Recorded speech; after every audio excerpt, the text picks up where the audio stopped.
안녕하세요, 와입니다. 사생활 더러운 연예인 탑5를 알아보도록 하겠습니다. 주진모 장동건은 쌍화점에서의 인기 때문인지 한동안 게이 루머가 돌던 주진모였는데요. 지난 2019년 결혼을 하게 되자 모두 사실 무근임이 밝혀집니다. 그렇게 결혼해서 가정에 충실한 줄 알았는데 핸드폰 해킹을 당하면서 그의 지저분한 과거 새생활이 낱낱이 알려지게 됩니다. 일명 주진모 게이트로 그와 함께 어울렸던 장동건 역시 논란 속의 주인공이 되었는데요. 2013년부터 14년에 걸친 주진모와 장동건의 주고받은 카톡 내용 중에는 연예인 지망생, 모델, 미스코리아, 로드걸 등의 젊은 여성들과 은밀한 만남을 추진해 성매매를 한 정황이 고스란히 남겨져 있었습니다. 해당 여성들의 나체 사진과 비키니 사진을 공유하며 얼굴과 몸매에 대한 품평이 오고 갔으며 대화 내용 전반에 여성 비화적인 음단 패설과 비속어가 난무했습니다. 게다가 함께 어울렸던 다른 남자 연예인들도 거론되어 멀매를 맞자 모두 손사래를 치며 발을 빼는 사태까지 벌어지게 됩니다. 이때 장동건은 이미 결혼한 상태였는데요. 이에 대해 고소영과 장동건은 어떠한 대응도 하지 않았으나 이 사건 직후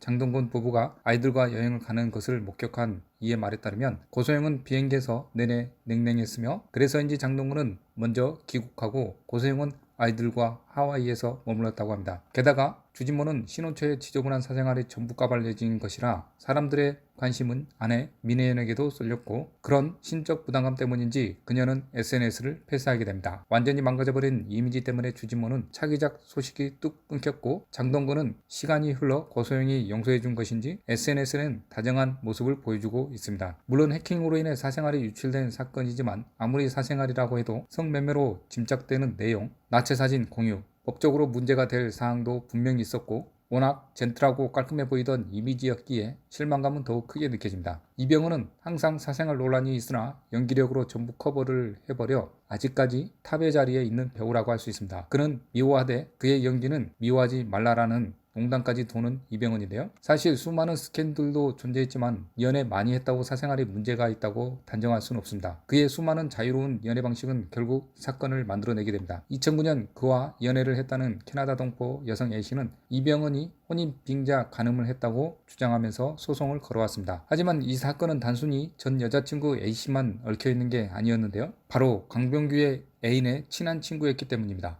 그 둘이 친하다는 것을 알고 있던 이병헌은 강병규가 A와 짜고 이병헌에게 수십억을 요구한 것이라 주장하며 법원에 억울함을 호소합니다. 이에 강병규는 분노하며 이병헌을 명예훼손으로 고소했는데요. 이병헌에게는 명예훼손에 대해 무혐의 처분이 내려지고 도리어 강병규는 공갈죄로 기소됩니다. 이 때문에 강병규는 대중들에게 몸매를 맞으며 나락에 빠지게 되는데요. 감정이 상할 대로 상한 강병규는 이병헌의 촬영 현장에 따지러 갑니다. 하지만 이병헌과의 문제는 풀리지 않았고 이 과정에서 드라마 제작사 사장과 강병규와 몸싸움까지 일어나게 되며 폭력 사태까지 연루된 강병규는 SNS에서 이병헌을 계속해서 비난하기에 많은 이들은 강병규가 자격지심과 질투로 이병헌을 괴롭힌다며 그의 말을 무시하게 됩니다. 하지만 이병헌은 또 논란이 터지게 됩니다. 2014년 외도를 시도하다가 50억 원의 협박을 당하는 사건에 연루된 겁니다. 걸그룹 글램의 멤버 다이와 이병헌과의 불륜을 하던 모델 이지연은 이병헌과 만남을 가졌었는데요. 이지연이 술을 사러 잠시 자리를 비우자 이병헌은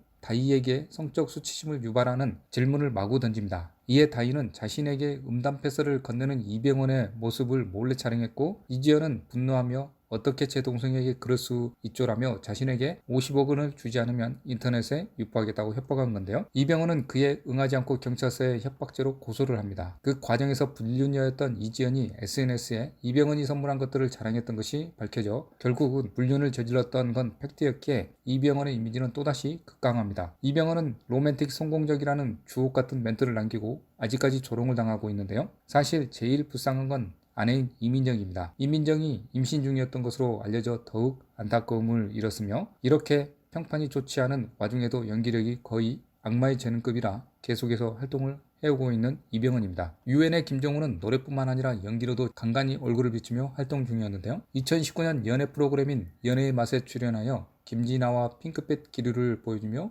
대리 설렘을 안겨주었습니다. 연애 프로그램 특성상 교제하는 여성이 없어야 하기 때문에 사전 미팅을 꼭 진행하는데 미팅 당시 2년째 솔로라고 밝혔지만 사실은 여자친구가 있었습니다. 게다가 뱃속에 김정은의 아기를 가진 상태였으며 김정은은 임신한 아기의 출산을 놔두고 연예인으로서 자신의 이미지를 실추시키기 싫다며 아이를 지우라고 했습니다. 여자친구 집이 계약 기간이 만료되어 본가에 내려가겠다고 하자 김정은은 집을 구해주겠다며 임대차 보증금 1,000만 원과 월세를 해결해 주겠다는 약속을 했지만 임대인에게 계약금 100만 원만 지급하고 갑자기 연락이 두절되었다고 밝혔습니다. 이에 여자친구는 당장 태어날 아기와 살 길이 막막해져 약속한 보증금과 임대기간 내 월세를 청구했습니다. 하지만 김정은은 사실이 아니라며 친자가 맞으면 양육에 관련해 모든 걸 책임지겠다고 발표하고 악플 때문에 괴롭다며 2차 가해를 당하고 있다고 엄플을 합니다. 여자친구 측은 문란한 여자로 엄플당하는 것을 억울해하며 친자 확인에 무조건 응한다고 했지만 모든 기사는 여자친구에게 불리하게 돌아갑니다. 아마 만삭 상태로 이어지는 비난과 소송이 버겁고 힘들었던 것인지 결국 고소를 취하게 되는데요. 그러자 기다렸다는 듯 일본 활동을 시작하고 유료편 행사를 열기까지 합니다. 그렇게 꽃뱀한테 당한 것처럼 굴며 뻔뻔한 모습을 보이던 김정은. 하지만 손바닥으로 하늘을 가리진 못합니다. 유전자 검사 결과 뒤늦게 김정은의 아이가 맞는 걸로 밝혀집니다. 자신의 아기를 가진 임산부에게 모든 비난과 화살을 쏟아지게 만들고 자신은 아닌 척 오리발을 내민 겁니다. 자기가 한 일에 책임을 당당히 져도 모자를 파내 자기 이미지 실추시켰다고 임산부에게 1억 원의 소송까지 넣는 등 파렴치한 행동을 했던 것으로 밝혀져 충격을 주었습니다. 유엔은 최종원도 그렇고 하나같이 지저분한 문제가 많은 팀으로 남게 되었습니다. 과거 위너의 멤버였던 남태현,